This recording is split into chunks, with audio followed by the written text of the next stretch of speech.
janji jual. Apa-apa bakal janji jual. Okay. Satu cordless biasa. Okay, yang ni F30 lah. F30 kan. Untuk gun.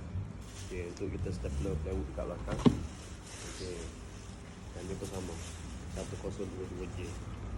Okay, yang ni untuk paku F30, F20, F15 lah. Untuk yang ni kita kegunaan meka sesuai semua pancing. Ni untuk kegunaan dekat kilang lah. Untuk dekat site kita guna Milwaukee ataupun Dewa. Lagi satu set. Besok nak pergi pasang dekat Senawang. Cok 45,000. Okay.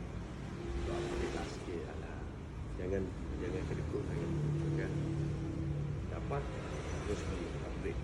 Budak pun senang buat kerja. Budak pun happy. So apa lagi ni? Tapi tu lah masalah ni. Kita biasa guna yang ni. Tapi bateri pula tak ada. Tunggu dia order. Tapi ada bunyi kan? 109. Kalau asal 4 tahun ni.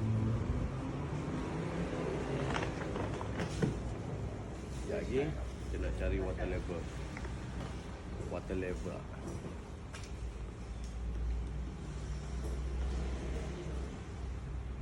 Kapit.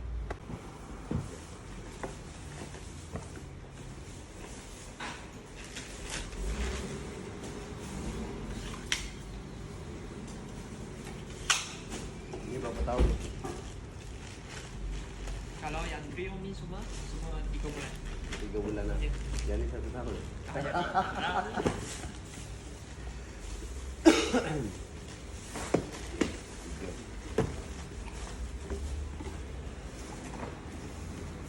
Milwaukee seperti lain.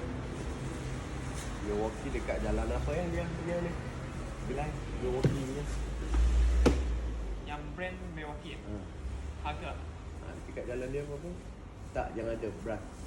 Sebenarnya tak ada kan.